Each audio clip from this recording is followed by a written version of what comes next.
In 2018, the water in Lake Yucumbane dropped so far that a town nobody had seen since 1957 came back out of it.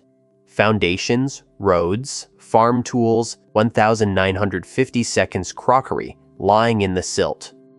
That is where this list begins. That town is in Australia, and it is nowhere near the strangest story we found there. That place makes this list. So do 11 others. A stone bakery burning underground in a desert for 8 weeks a year, then going cold. A grid of curbs and streetlights in Queensland with every building sold and carted away. A port whose buildings were chained to the ground so cyclones could not take them. Stick with us to the end, because number 1 is a town the Australian government removed from its own maps and made illegal to enter. This channel is about forgotten places and the people who lived in them. Subscribe if that is your kind of thing. Today we are counting down 12 secret ghost towns in Australia you were never meant to find. Number 12. Betoota, Queensland. The town with nobody in it. Betoota exists because of a tax. In 1885, the Queensland government needed somewhere to collect tolls on stock moving between Queensland and South Australia. So, it put a customs post on a gibber plain, a stony desert pavement, 170 kilometers east of Birdsville. Federation in 1901 abolished the border tax and removed the town's entire reason for existing. The pub stayed open anyway. In 1953, a Polish-born migrant named Simon Remienko bought the Betoota Hotel for £3,500 and ran it for more than 40 years. He priced drinks according to how much he liked the customer, kept the bar stocked for years after he stopped serving anyone, and was known to produce a firearm during arguments with passing travelers. He never drank himself. He closed the bar in 1997 and stayed on as the only resident until he died in 2004. After that, the official population was 0, and the Sandstone pub sat empty for close to a quarter of a century until a panel beater named Robert Haken bought it and reopened it in 2018. Meanwhile, 2 Queensland journalists launched a satirical newspaper named after the emptiest town they could think of and made Betoota famous. There is a racetrack, a Dreamtime serpent artwork, and the pub. Nothing else. One of the most recognizable town names in the country belongs to a place almost nobody has ever stood in. Number 11. Cook, South Australia, the Queen City of the Nullarbor. The Nullarbor Plain is a treeless limestone desert, roughly twice the size of England, and running across it is the longest dead straight stretch of railway in the world. 478 kilometers without a single curve. Cook sits on it. The town was built in 1917 for the Trans-Australian Railway and named after Australia's 6th Prime Minister, Joseph Cook. It existed to change train crews and service locomotives in a place with no water. At its peak, about 200 people lived there, with a school, a swimming pool, a golf course, and a bush hospital opened in September 1937 by the Bush Church Aid Society. Everything arrived by rail, including the water and the weekly groceries, which came on a supply service called the Tea and Sugar until it stopped running in 1996. In 1942, an Italian prisoner of war camp was established here. The prisoners put to work on the line. The hospital's survival depended on being used, so someone painted a line on a steel box beside the railway. If you're crook, come to Cook. Our hospital needs your help. Get sick. Rail privatization in 1997 ended the need for a support town. The school closed that year. The hospital closed the next. 4 people live in Cook now, all rail employees. The Indian Pacific still stops twice a week to refuel, and passengers get about 2 hours to walk among condemned buildings. 4 residents, and a sign still asking anyone at all to please fall ill. Number 10. Arltunga, Northern Territory. It started with a mistake. In 1886, the explorer David Lindsay reported rubies in a gorge in the East MacDonnell Ranges. Men walked into some of the harshest country on the continent to find them. The stones were garnets. Worthless. But the prospectors were already there, and in about April 1887, someone found alluvial gold in a dry creek bed downstream of Paddy's Rockhole. Reef gold followed. A town assembled itself out of stone huts around the diggings and became, officially, the first town in Central Australia, supporting a few hundred people. The logistics were absurd. The nearest railhead was Betoota, roughly 600 kilometers away, and men covered that distance on foot, with camels carrying supplies. At the time, Alice Springs did not exist as a town. It was an overland telegraph station. Lindsay was commissioned to survey a settlement called Stewart specifically, so it could supply the gold field. Stewart is Alice Springs. Australia's most famous outback town was laid out as a delivery depot for a gold town that no longer exists. The ghost town came first, the city came second. The South Australian government eventually built a battery and cyanide works to process the ore. Mining continued in the area for around 30 years, and then it did not. Today, Arltunga is a protected historical reserve on the lands of the Eastern Arrente people, with restored stone buildings, mine workings, an old jail, a police station, and a staffed visitor center. The last 33 kilometers of road in are gravel. Summer here regularly passes 40 degrees, winter nights drop near freezing. Every sign in the territory pointing to Alice Springs is, in a small way, pointing back at a place where nobody lives. Number 9. Cossack, Western Australia. The buildings were chained to the ground, not figuratively anchored with ship's chain, because the Pilbara coast is cyclone country and the town kept getting flattened. Cossack, known as Badginherba to the Ngarluma people, was the first port in Western Australia's northwest, settled in 1863 under the name Tien Tin Sin, after the ship that brought the first settler. It was renamed after HMS Cossack, which carried the governor there in 1871 and gazetted in 1873. It is regarded as the birthplace of the state's pearling industry. By the early 1872s, up to 80 pearling luggers worked out of the inlet, crewed largely by Aboriginal and Asian divers. Japanese, Chinese, Malay, and Afghan workers arrived, and the town grew separate quarters with their own shops, tailors, and bathhouses. Then the weather. A cyclone in 1881 damaged the town and either sank or beached every pearling vessel operating out of it. Another, on the 4th of April 1898, destroyed much of what had been rebuilt. Meanwhile, the pearl beds were being fished out. In 1886, the industry moved north to Broome. The harbor silted up so larger ships could no longer berth, and in 1910 the municipality was formally dissolved. A leprosarium operated across Butcher's Inlet until 1931, when the last 14 patients were sent to Darwin. The final residents left after the 1,940 seconds. It is museum town now on Ngarluma and Yinjibarndi country. The 1895 courthouse, the customs house, the jail, and the store still stand, and a major regional art prize is hung in them each year. The causeway built across the salt flats in the 1,870 seconds is still the only way in. The chains held. The pearl beds did not. Number 8. Joadja, New South Wales. Roughly 2 hours southwest of Sydney, in the Southern Highlands, there is a steep, wooded valley with a creek at the bottom and a ruined industrial town buried in the vegetation. The 1,870 seconds, kerosene came out of rock. The Australian Kerosene Oil and Mineral Company found rich oil shale in this valley, but nobody in the colony knew how to mine and retort it at scale. So the company imported the expertise wholesale.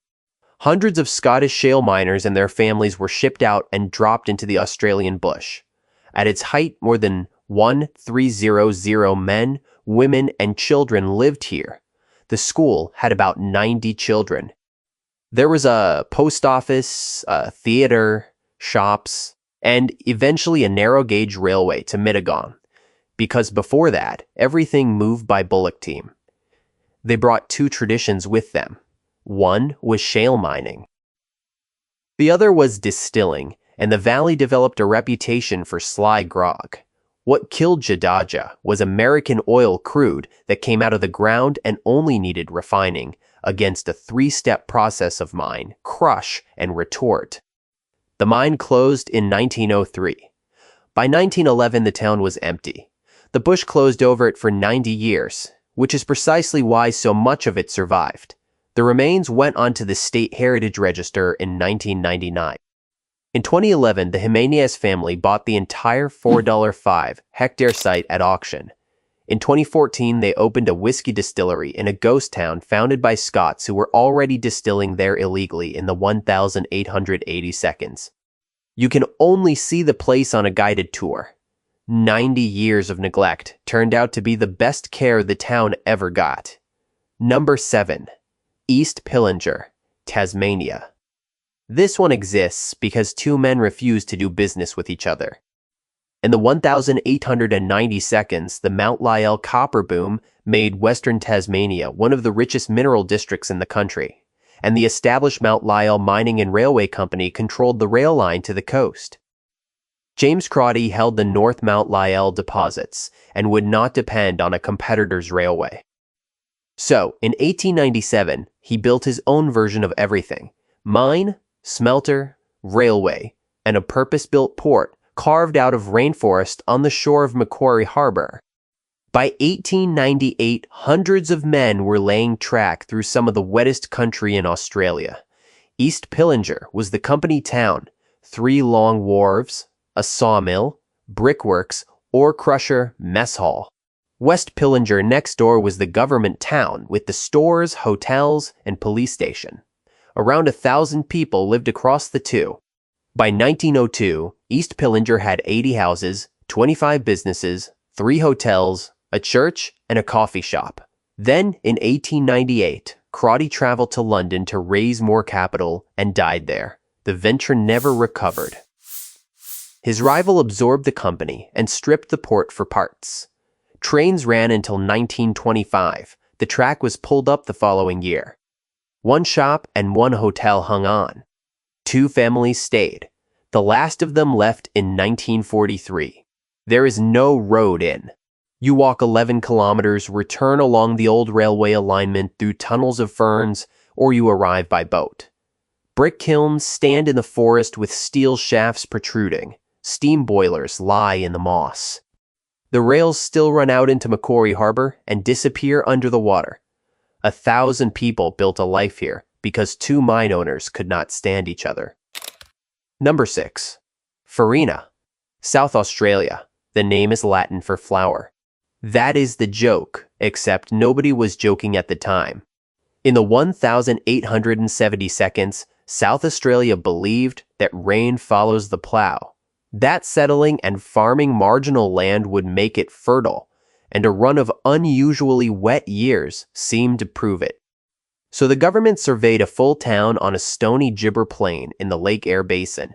Beyond Goyder's Line, the boundary drawn in 1865 to mark the limit of reliable rainfall for farming. 432 quarter-acre blocks were laid out. The town was proclaimed on the 21st of March, 1878. It had been called Government Gums, after the river, Red Gums in the creek. Farmers renamed it Farina in anticipation of the wheat. The wheat never came. What kept it alive was the railway. In 1882, the Great Northern Line reached Farina, and the town became the railhead where camel trains met the train. The population climbed to about 600, with 2 hotels, 2 breweries, a bank, 5 blacksmiths, a school, an Anglican church, a brothel, and a bakery built underground. Chinese miners and Afghan cameleers passed through constantly.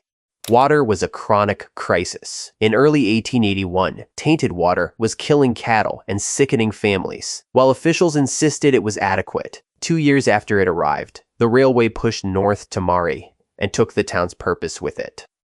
The copper and silver mine closed in 1927. Drought did the rest. The last inhabitants left in 1967. Here's the thing. In 2008, A caravan tour operator named Tom Harding was handed $850 in cash around a campfire and told to do something about the ruins. He formed the Farina Restoration Group. Volunteers rebuilt the underground bakery and relit its 13-year-old Scotch oven. Every winter now, around 200 people drive across the country to spend 2 weeks running a bakery in a ghost town, feeding roughly 20,000 travelers a year out of a cellar. The profits pay for the restoration of everything else. Then, the 8-week season ends, the fire goes out, and the caravans pull back onto the Udnadada track. For 8 weeks a year, it is not a ghost town. The rest of the year, it is... We opened this video with Old Adaminaby, the town under the lake. Let us know in the comments if that one caught you off guard, or if there is a place you think should have made the list. If you are enjoying the deep dive, a thumbs up genuinely helps more people find these stories. It gets heavier from here. Number 5. Mary Kathleen, Queensland. The town they sold brick by brick. In April 1983, the whole place went under the hammer. Machinery, public buildings, houses, streetlights. Buyers dismantled the buildings and carted them away. It had existed for 25 years. In July 1954, prospectors Clem Walton and Norman McConaughey found uranium in the Selwyn Range between Mount Isa and Cloncurry. McConaughey named the deposit after his wife, Mary Kathleen, who had died days earlier. Rio Tinto formed Mary Kathleen Uranium Limited in 1955, signed a supply contract with the UK Atomic Energy Authority in 1956, and spent £24 million building not just a mine, but an architect-designed model township, piped water from a dam on the Corella River, a cinema, sports ovals, banks, a school, a community store. The mine ran from 1958 to 1963, fulfilled its British contract ahead of schedule, and shut. 12 families stayed on in a suburb built for 1,000. In 1974, new contracts with Japanese, German, and American utilities reopened it, and the population went from 80 in August 1974 to 700 a year later, peaking around 1,2,0 in 1981. 31 million tons had come out of that pit. It was decided that keeping the township alive was not financially practical, so it was sold in pieces. By the end of 1984, the town, mine, and mill were gone. Rehabilitation finished in 1985 at a cost of about $19 million, won an Environmental Engineering Award, and has since been found leaking radioactive water from the tailings dam faster than anyone predicted. But St. Peter's Catholic Church was bought, trucked to Mount Isa, and reassembled as a shelter shed in a school playground. The town's football club won 3 consecutive premierships between 1977 and 1979, and now has neither a club nor a population. What is left is a grid of bitumen, streets with curbs and gutters, concrete slabs, buffalo grass, and a flooded open pit full of vivid blue-green water. Somewhere in Mount Isa, children eat their lunch under a church that belonged to a town that does not exist. Number 4. Gwalia, Western Australia. On the 28th of December 1963, 3 days after Christmas, the final whistle blew at the Sons of Gwalia mine, and 250 men were out of work. Trains were sent from Kalgoorlie to help people move. Most took only what they could carry. In under 3 weeks, the population fell from around 1,200 to 40. Gold was found near Mount Leonora in May 1896 by 3 prospectors who named the claim Sons of Gwalia, Gwalia being an old name for Wales, after the Welsh storekeeper who funded them. In November 1897, the London firm Bewick Mooring bought the mine and appointed a 23-year-old American engineer as its first manager. His name was Herbert Hoover, and he later became the 31st President of the United States. One of his cost-cutting measures was hiring largely Italian labor, and the town became heavily Italian and Yugoslav. By 1902, the mine employed nearly 900 men. Gwalia had Western Australia's first public swimming pool and its first state hotel, and a steam tramway ran to Leonora from 1903. A mine fire in 1921 stopped work for 3 years and halved the population. Across 66 years, the mine produced 2.644 million ounces of gold and went more than a kilometer deep, the largest gold mine in the state outside Kalgoorlie. By the early 60s, it had been running at a loss for years. There was no other work for hundreds of kilometers, so when it closed, there was no reason to stay a single extra day. The town was not cleared out. It was walked out of. Restored miners' cottages of corrugated iron, timber, and whitewashed hessians still hold the cast iron ranges, the furniture and the household objects of families who had a fortnight to end their lives there. Around 20 buildings have been preserved since 1971. There's a museum in the old mine offices, and Hoover's house on the hill is a bed and breakfast with a veranda over the pit, because the mine is working again and you can hear the machinery from the empty streets. It does not read as a ruin, it reads as an interrupted afternoon. Number 3. Old Adaminaby, New South Wales. The Snowy Mountain scheme was post-war Australia's great national project, and Lake Yucumbene was its heart, the first and largest dam in the scheme, roughly 9 times the capacity of Sydney Harbour. Adaminaby, a pastoral town dating from 1830, was sitting in the valley that had to fill. The decision was to move the town rather than the dam. More than 100 buildings were jacked up, loaded onto trucks, and re-erected at a new site about 9 kilometers away. Entire houses. And the commercial bank. It was slow work. Moving the first house 6 miles took 6 days. The Snowy Mountains Authority filmed the whole operation in 1958. Everything that could not be moved was left behind, and the stone buildings, including the pubs, were bulldozed. About 700 people had lived there. In mid-1957, the water came into view and did not stop. For half a century, the town sat under as much as 70 meters of water. Then, the droughts came. Ruins were partly visible in the early 1982 and again during the Millennium Drought. In 2018, after almost 80% of the lake had been drawn off for irrigation and electricity, it was fully exposed. Foundations, roads, farm tools, 1,950 seconds crockery lying in silt up to 30 centimeters deep. The old 6-mile bridge reappeared. Locals used the sloping main street as a boat ramp. Former residents walked back down that street and found the crockery from their own kitchens lying where the lake had taken it 50 years earlier. The drowned landscape was heritage listed in 2008, which means the relics stay exactly where they are. A small lakeside village stands today around the handful of buildings never relocated, and the Snowy Ski Museum is nearby. Whether you see anything at all depends entirely on how bad the drought is that year. It is the only town on this list you can visit only when things are going badly wrong. Number 2. Mount Mulligan, Queensland. The Jungan people call it Ungara Bulgan. It is a sandstone tabletop mountain more than 18 kilometers long, with cliffs falling 200 to 400 meters to the plain. The Australian government describes it as roughly 10 times the size of Uluru. Rock shelters on top show people living there more than 37,000 years ago. About 600 years ago, they stopped camping on it, consistent with the tradition that the mountain is a dangerous place, inhabited by a spirit called the Iku. Coal was found beneath it in 1907, and a company town went in anyway.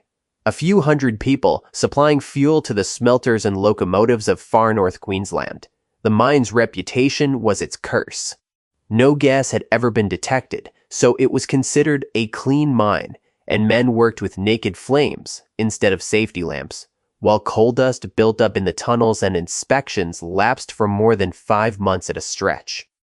At about 9:25 on the morning of the 19th of September 1921, an explosive charge was fired on top of a block of fallen machine-cut coal.